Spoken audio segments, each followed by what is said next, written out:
And without further ado, I'm really happy and grateful to welcome Will Brunner of Soft Pine Wellness. Will lives near Greenwood in Nova Scotia's Annapolis Valley, where he offers forest therapy experiences, virtual climate cafes, and offerings to connect people and nature. He brings together his background in conservation and mental health to support the well-being of people and the land. Welcome, Will. We are so excited to hear from you, and I will pass over the mic and slides to you. Awesome. Thanks so much, Anna, and the other CART and Climate Atlantic folk that are here, and all you people who have given some of your Wednesday afternoon to share your time with us. So, yeah, really excited, and we'll dive in.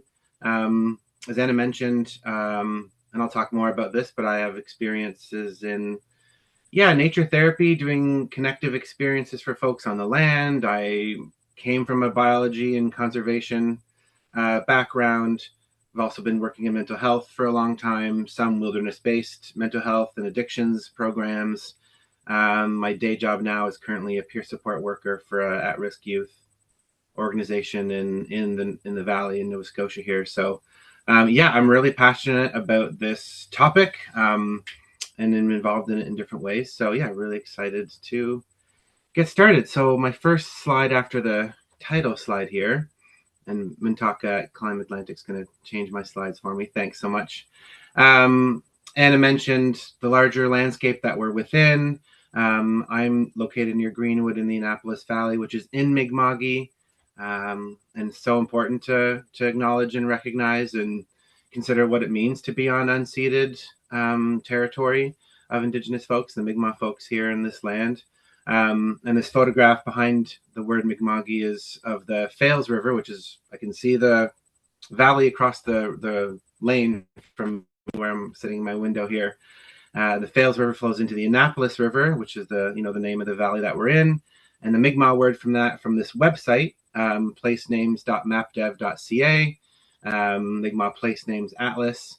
The Annapolis River is named Duopskik, which on that website says that it means water where water flows over rocks. And I love to ask kids, if you walked into Duopskik, what do you think your feet would recognize? And they usually say, okay, well, there's probably some rocks there. It's not going to be muddy and sandy. And it's just a beautiful way to talk about the verb-based language and the information about the land and the habits and the beings that are there. And also on this slide is talking about this Mi'kmaq term, Nadugalimk, and the 4 R's, which I think might be on the next slide, is talking about these 4 R's of relationship and respect and responsibility. These slides are from a climate emotions tool that I helped create in partnership with Clean Foundation for high school students, and I find this tool is really great for adults as well. So the link is there, and feel free to explore that. We're trying to share it far and wide. These are just kind of prompt questions within this interactive program we developed to ask youth and to ask folks to think about their relationships and dynamics and how we, behave and walk on the land. And climate change certainly asks us those questions. And my role with nature therapy and reconnecting busy modern Western people with the land, these questions are also really important. So I'm really happy to share these while we're thinking about the Indigenous folks and the land and the beings that we're sharing our land and our time with. So next slide, please. So I'd love to start, and this might be edgy or uncomfortable for folks, but I'd love to start with a little bit of a grounding meditation practice, just to kind of along those lines of considering our personal stories with the land and where we are from, where maybe our ancestors are from, the stories that nature plays in our lives and in our hearts. So I'd love to start with this. So I'll invite you, I think your cameras are already off, but I'll invite everybody to disconnect from the screen. I'm going to leave mine on just to demonstrate, maybe what meditation can look like. But I'll invite you to disconnect from the screen, and maybe as you're beginning to just look around the space that you're in, whether you're at home or your office or on a couch or um, wherever you might be, just noticing the space that you're in. And I'll just invite you, and using the language of an invitation is a trauma informed way to, ask people to consider different things. I'll invite you to just notice two details of the space that you're in that you haven't noticed yet today, or haven't noticed yet in a long time. Maybe it's a certain color or a certain corner or a little nook that you don't usually notice, and just bringing some awareness to your sense of sight in the space that you're in. For example, I'm seeing lots of little holes in my wall, which need to be patched up, so that's good to know. Trying to not let that stress me out too much. Also noticing ladybugs awaken in my window as it's kind of a warm, sunny day here in the valley. Okay, and you've looked around and you're noticing and dialing into your sense of sight. Now I'm going to invite you to disconnect from your sense of sight. So I'll invite you to close your eyes if closing your eyes is comfortable for you. And if closing your eyes isn't comfortable, you can just lower your head, soften your focus, or kind of decouple your sense of sight and zone out perhaps. And we'll take a break from our sense of sight. And I'll invite everybody now to just try in your own way 3 slightly slower and more gentle intentional breaths. So in your own time, in your own pace, through your nose, through your mouth, take 3 intentional breaths right now.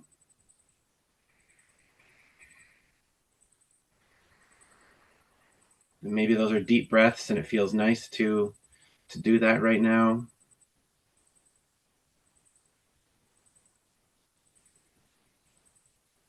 Intentional breathing is already asking our nervous system to calm down. So maybe you're noticing that cascading effect in your body of relaxing. And as you round out your last breath, maybe have a bit of a longer exhalation.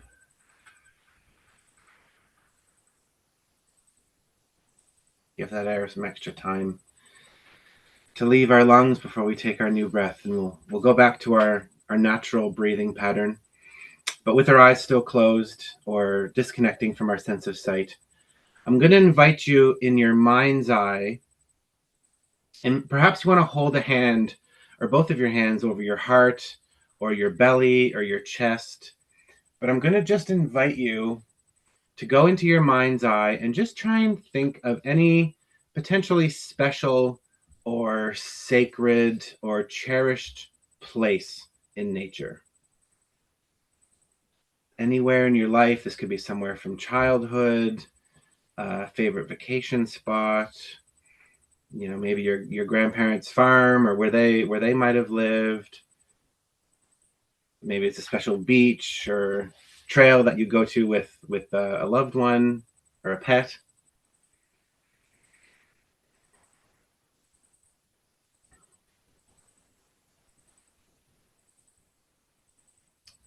And as you're recalling this cherished or special or memorable place, I'll just invite you to ask yourself, what is it about this space that feels so special to you right now? Is it about the beings that you're sharing it with? So the people, the animals, the plants, the water, the rocks, the sky, the clouds, the air. Perhaps it's about a significant event or a story or something that happened maybe in this place that feels really really special to you.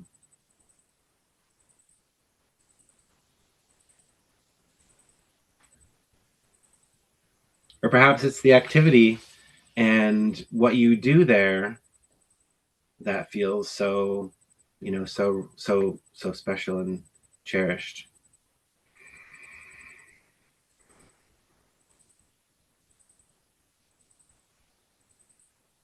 And as we go through the rest of the content today, we'll be going kind of fast. So I'll just invite you and encourage you to hold on to this place. We're going to revisit it very briefly towards the end again. And just be curious, maybe how those memories, how the value and the emotions or the connection to this place and what you're doing and who you're with, just maybe how that might help keep your cup filled, or maybe help you feel grounded through some of the content today, which might be a little bit technical or head focused, and perhaps thinking about special places is a way to keep ourselves in our bodies, in our heart, in our own being. So when you're comfortable and ready, you can slowly open your eyes again, take a look around, maybe just notice your space. I'm looking at the holes in my wall again, so just returning to where we are, and not in a jarring way, but we'll get back to our slides. But I do have one question for you in the next slide, which is just simply, what are you noticing? And this is kind of the classic prompt question that I would ask in a forest therapy, forest bathing. Sometimes is the activities that I do. This is a pretty common prompt that I ask. Yeah, and that would be great to share in the chat if you'd like. Just noticing, what are you feeling through that memory, through those breathing, those breaths that you did. Just checking in with your body, and if there's something there that feels really great, maybe that's a little, just a little reminder, a little prompt to consider how you could bring some of this. That was a mindfulness practice that we did, so maybe how you can bring that into your day. Seeing lots of really lovely sharings in the chat, so awesome. Thanks for sharing, everybody. Okay, we'll go to the next slide here. So we're here because climate change is happening. Climate change is real. We see it and hear about it. We know about it. We're probably exposed to it definitely on a weekly basis, I would think, for most people. Probably daily basis for a lot of folks here. And we get exposed to this through lots of different ways. And this image on the left is saying, yes, this is stressful. This is really stressful. And there's kind of three channels that, emotions and experiences with climate start to build up in our emotional bodies and in our memories and in our psyche. Of course, through directly experiencing a climate crisis. So whether that's wildfires or floods or hurricanes or food shortages, whatever that might be. So directly experiencing that can be obviously super hard for us to deal with. Being exposed to just the changing weather patterns and seeing those things happen. That's kind of more of a chronic, ongoing way that we can be exposed to climate change. But then also seeing the habitat destruction and how our natural systems are being, impacted in a holistic way can feel really helpless, especially when we're still existing in a society where these things are occurring. So that can be really tough. This quote from Britt Ray, she's Canadian, really excellent climate emotion author and speaker, researcher, talking about it really makes sense to be feeling this way because there are a lot of important things that we care about that are in harm's way. We love our beaches, we love our local food, we love our farmers. We love a lot of things that are on the chopping block as such. So it really makes sense, and it's really helpful to validate that. And sometimes going through our day, seeing other humans not as distressed as we might be feeling, that can be really alienating as well. So a lot of this is just really providing validation and context into why this happens, and it's very, very, it's a wise thing that our body is telling us to react in this way. And of course, we get exposed through all of our devices. So my Instagram notifications on my phone pop up, and it's not like, here's a nice picture of your friend's cat. Now it's really terrible stuff going on, and I didn't decide to ask for that kind of news. But I don't even have to open my phone, and the world, is already kind of at my fingertips in a way that I don't always appreciate. So being aware of device use and screen time and how tech and media bring this to us can be really challenging, especially for youth. Something to look out for youth, but adults for sure as well. Next slide. So this is a climate emotions wheel, and this was developed, says Lakehead University. That's referring a study that I'll talk about. The wheel was developed by a Finnish researcher, and you can access it on the link there. An emotions wheel is a pretty common tool that a therapist or a counselor might use, just to talk to someone about their emotions in general. This is specifically designed for climate emotions, so really handy to be able to see that, how emotions are connected. If you've never seen an emotions wheel before, it's nice to know that there are families or quadrants of emotions.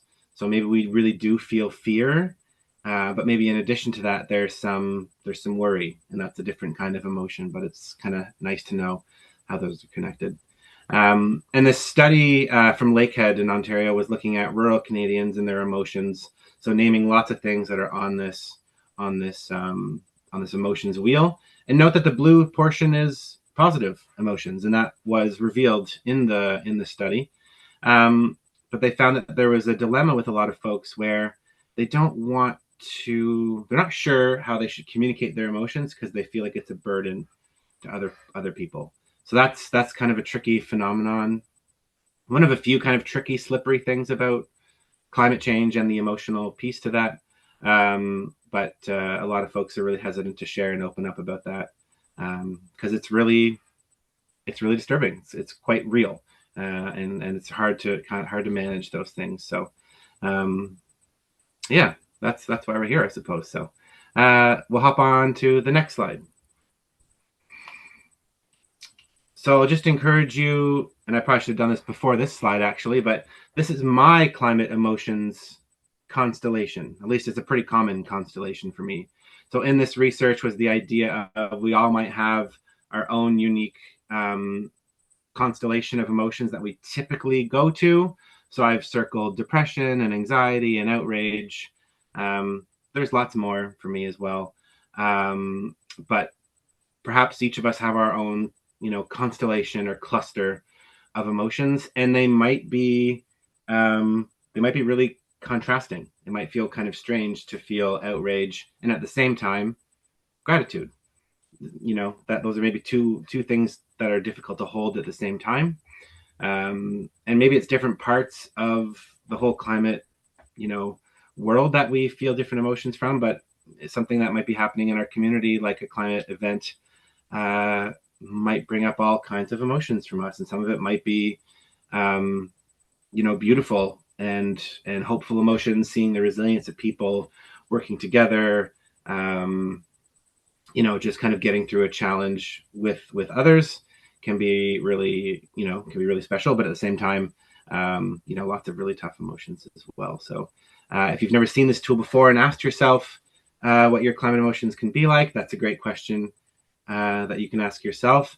And also keeping an eye with other people. I did a little bit of climate emotions work with the Nova Scotia Federation of Agriculture.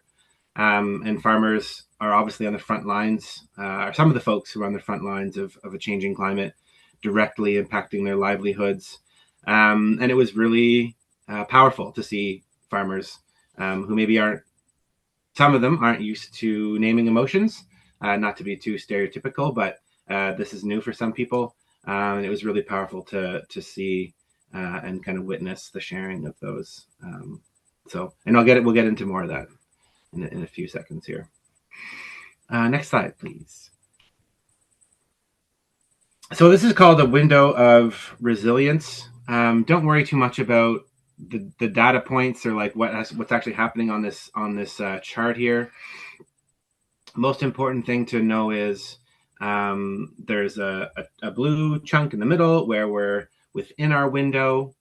This used to be called the window of tolerance, and now I see it called window of resilience, which is a cool shift in the name to talk about, we're resilient. We don't just tolerate things, but we can meet challenges and get through them. So we live in this window of resilience when we're doing well. We're not experiencing too much trauma and stress, loss, illness. There's a list on the screen here. But our window of resilience can shrink when we are experiencing, stressors and challenges in our personal life, and our relationships, and our job, and our daily comings and goings. But the idea with climate change and experiencing these things from all the different ways we experience climate change and all the interwoven other global crises. It's good to mention that as well. How social, economical, political pieces all get woven in here too. I think we're feeling that pretty obviously nowadays.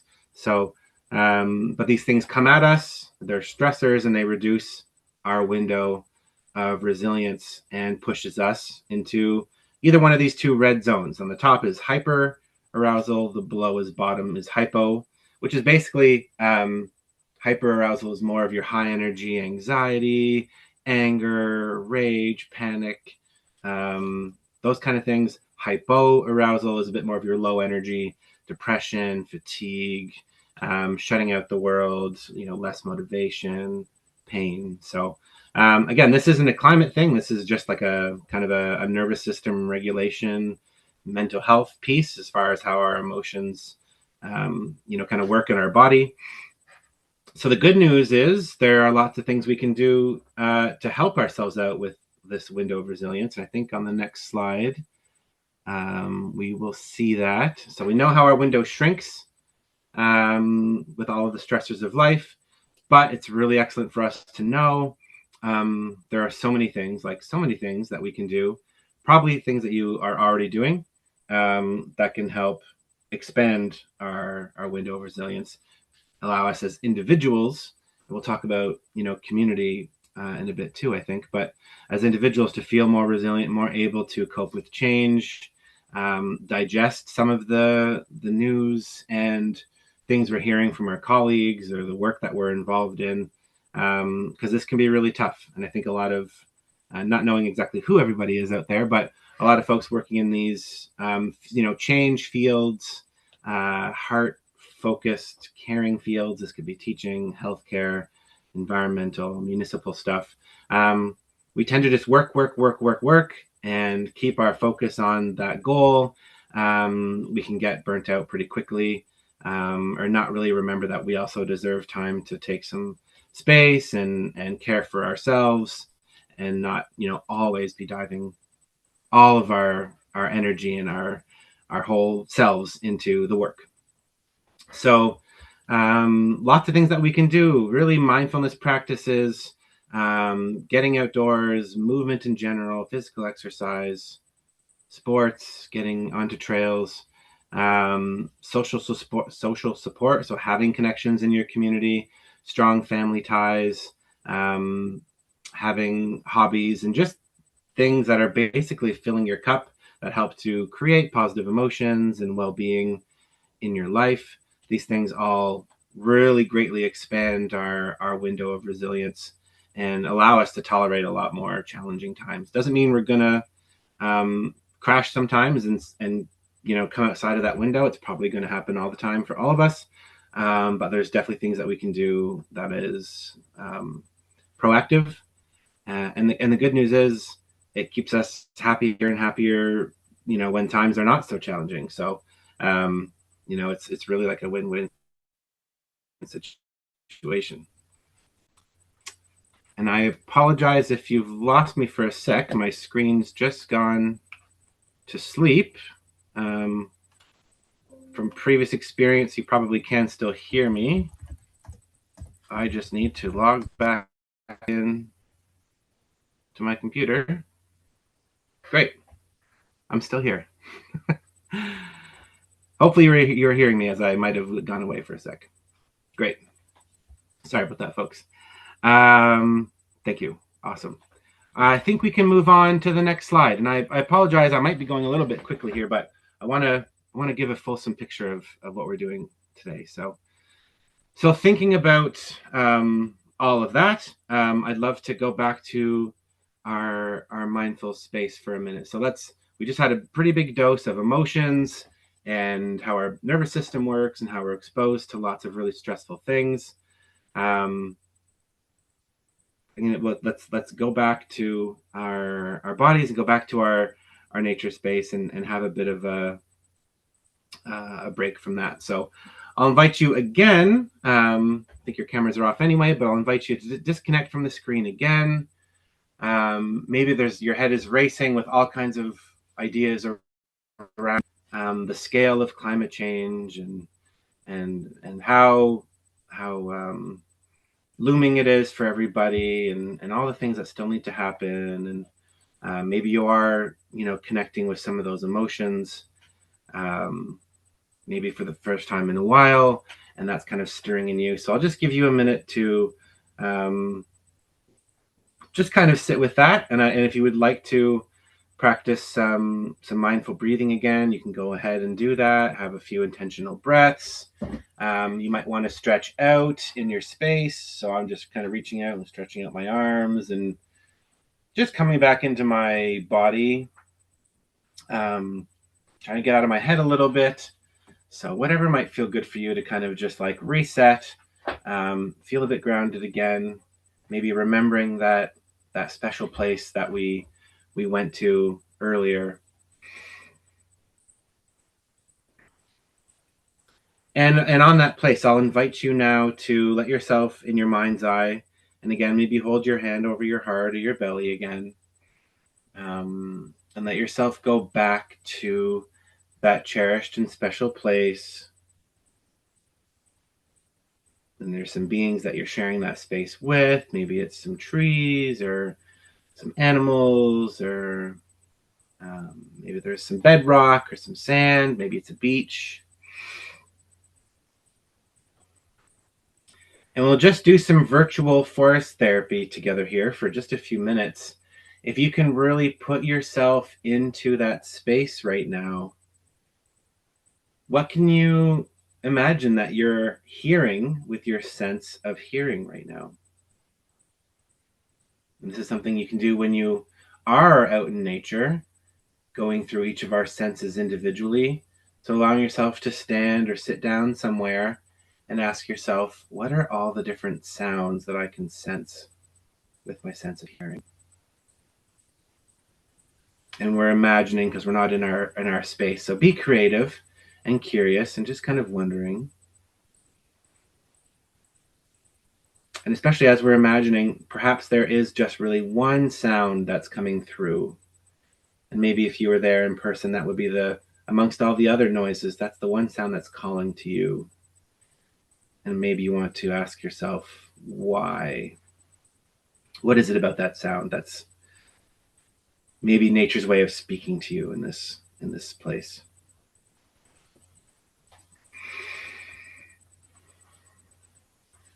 And in your beautiful and special place, having a sit down or a mindful pause here, turning off your sense of hearing and breathing in with your nose. So imagining right now in this space, what can you sense with your nose and your sense of smell?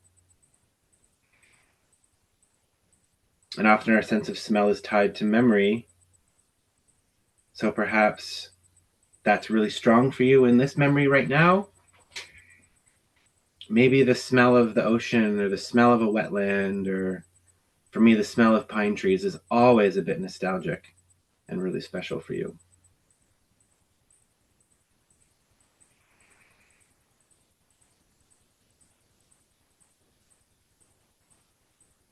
And if we could imagine reaching out with our sense of touch, maybe down onto the trail or the ground below us, what can we sense with textures in our hands? And when I'm doing nature therapy with folks out in the real world, our eyes are closed, so it's fun to experience our sense of touch without using our sense of sight. And these somatic practices really do help us to get out of our thinking brain, out of our thoughts and our cognitive busyness, and really into our bodies and into the nature that we are in. Maybe right now in your space, and this might be a little bit challenging, but can you imagine now opening your eyes in your imagined space, your cherished space, and looking straight up above your head. Are you seeing clouds and a sunset? Are you seeing swaying tree branches in the canopy? Are you noticing maybe spider webs or little birds flitting about?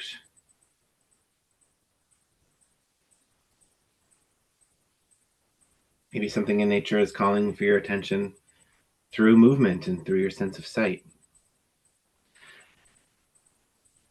And I also ask people, and maybe you want to try this next time you are outdoors, close your eyes for a little while, and then when you open them, imagine that all of those beings in nature, all the rocks and the trees and the creatures and the ground and the water and the sky, all of those things are not just being observed by you, but they're also observing you. You know, nature and those beings are aware of your presence and are reaching out to connect with you as well. And that can sometimes be a fun way for us to think about the reciprocity and the back and forth relationship and the respect that Mother Earth and nature is asking for and deserves, especially in our times.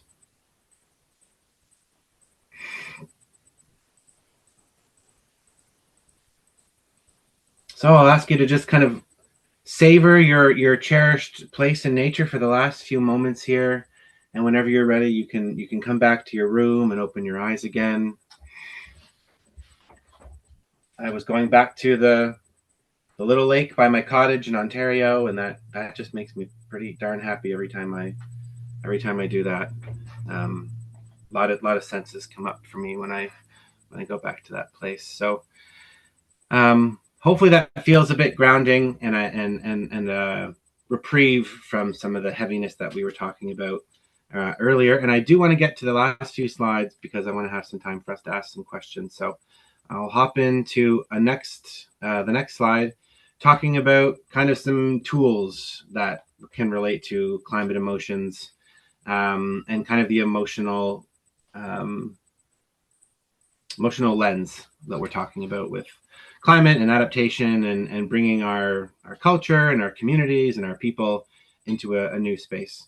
So as I said, I'm a certified nature and forest therapy guide, and this is all based on really excellent research. A lot of initially from Japan in the 1980s, where this practice of forest bathing, nature therapy was developed.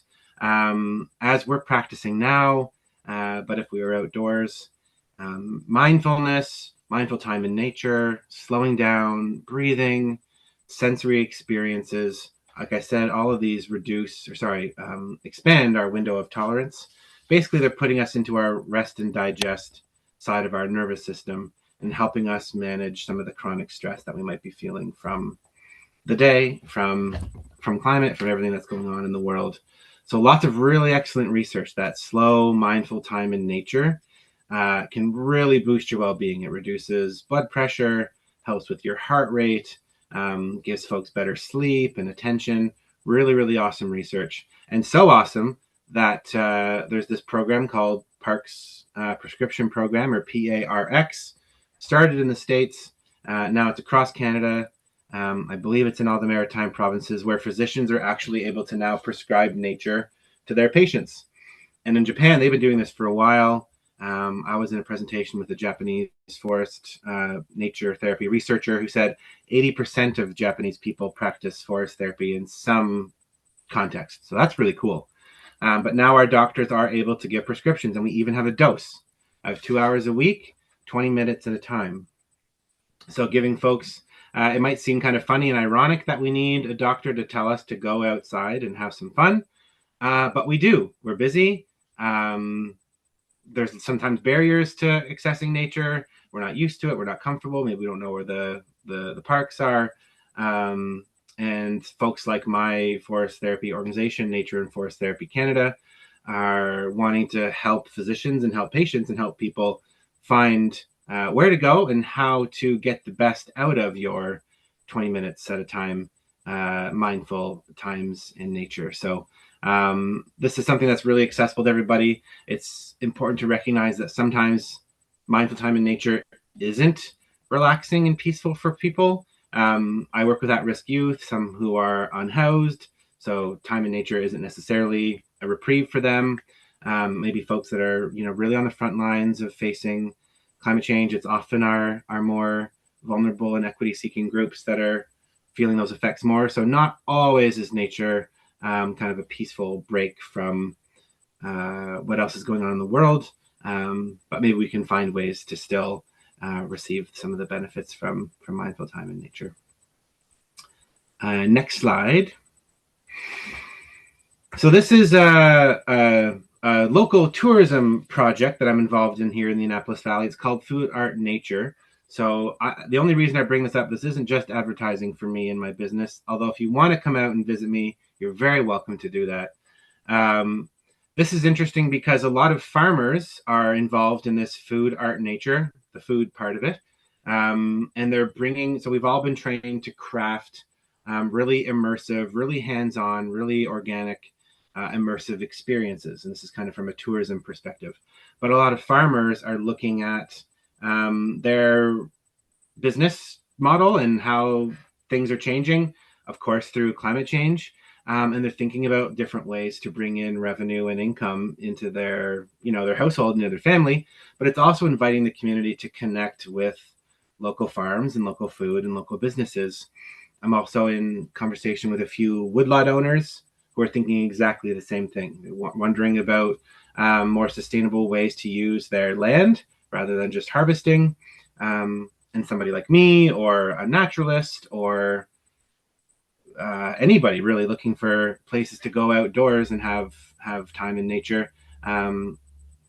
Farmers and woodlot owners and other people in the community are looking for this. And I see that as a really interesting way to be more resilient and adapt to climate change, thinking about different ways that we can use the resources and the tools and the things that we have and how that contributes to connecting to our community. Next slide. Okay, so this is kind of just talking about the social connection, and I'm a peer support worker in the work that I do. So my job is to help at-risk youth find programming and find other people that are like them, connecting to opportunities and programs in the community. And of course, this is something that's important and useful outside of the realm of climate change. I also have in here death cafes, which is a way that people are grieving when people pass away. There's a lot of things that we don't do in Western culture that other cultures do in a nicer way, or a bit more of a healthy, holistic, connected kind of a way. So there's these death cafes that help people grieve, support groups, getting involved in music. My partner joined a band and she didn't want to do it because it was with a bunch of old people, and now she loves it, and it's like one of her favorite things.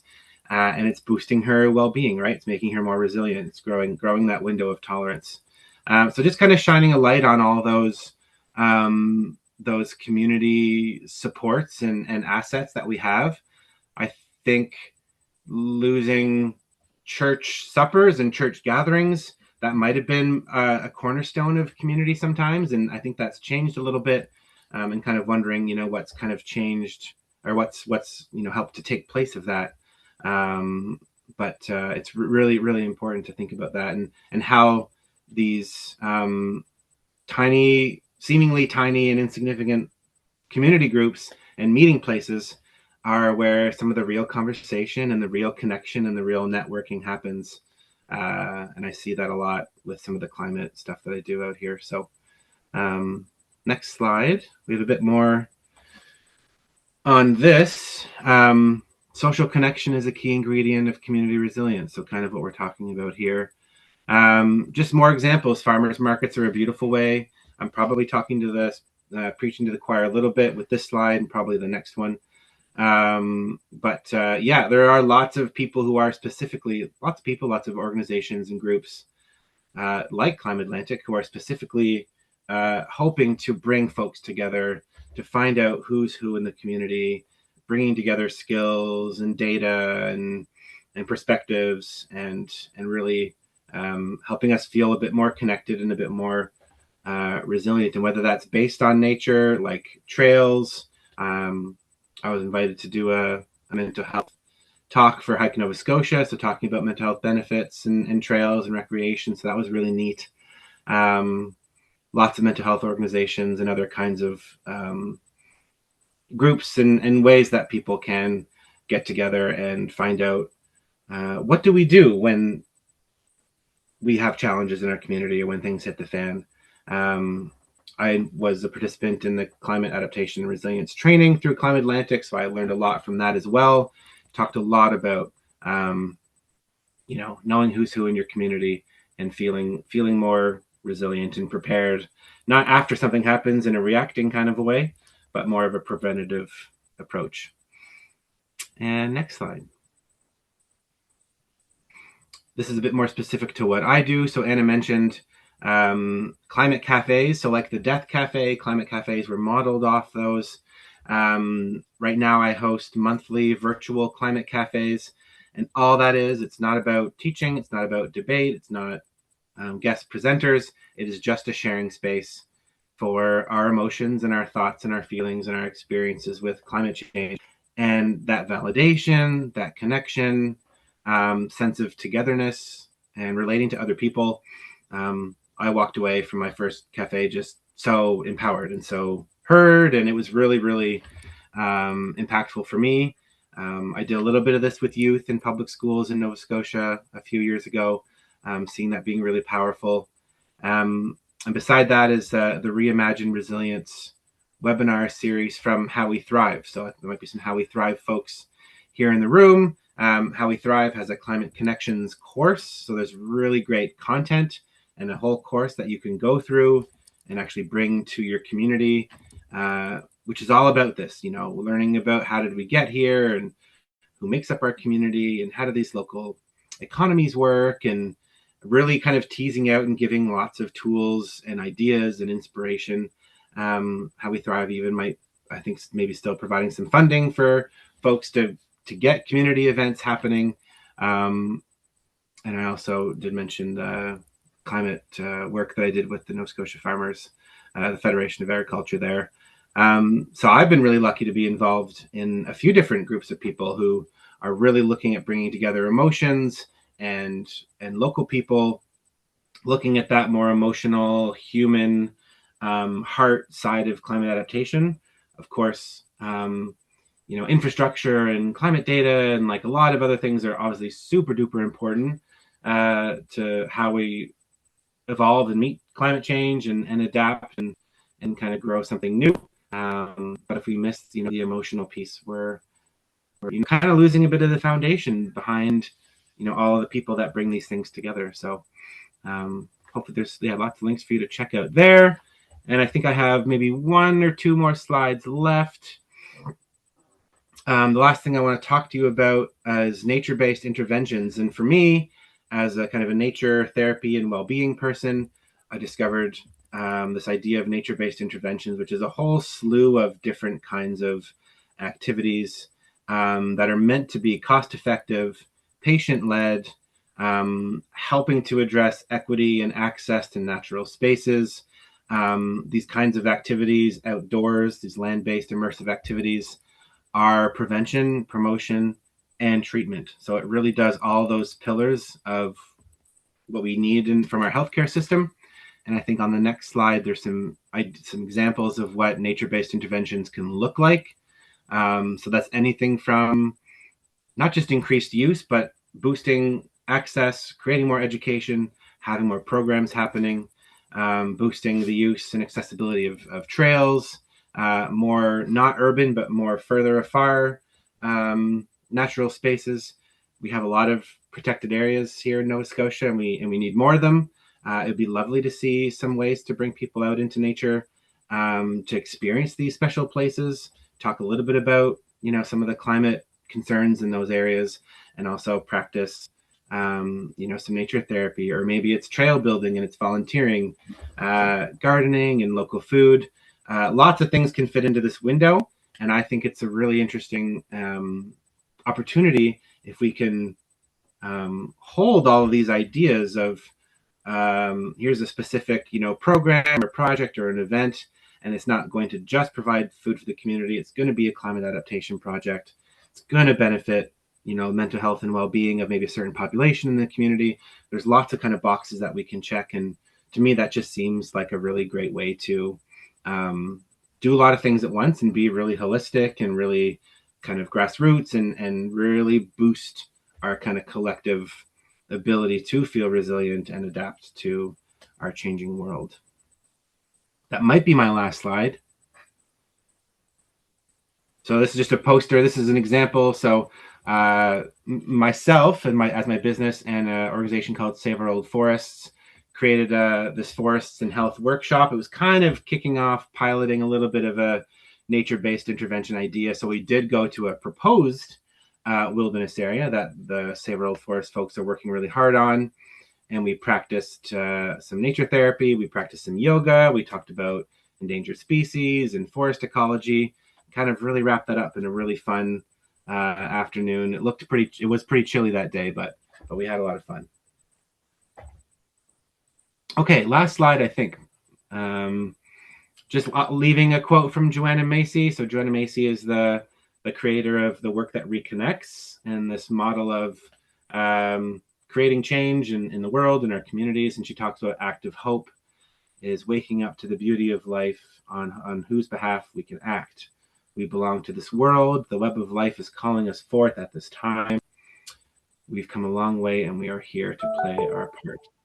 So hopefully holding kind of a lot of things at one time, but recognizing the interwovenness of a lot of these things, and really just kind of standing up for life, which includes the rocks and includes the people, and includes our hearts and our minds and all the good work that we're doing. So I hope that feels really kind of ties together a lot of what we've been talking about today. And I think we can end the slides part of this and see if there's some questions or some chat that we can have today. Awesome. Thank you so much, Will. It's always such a pleasure to hear you speak and to be in the same space as you. So I'm really, really grateful for your time today.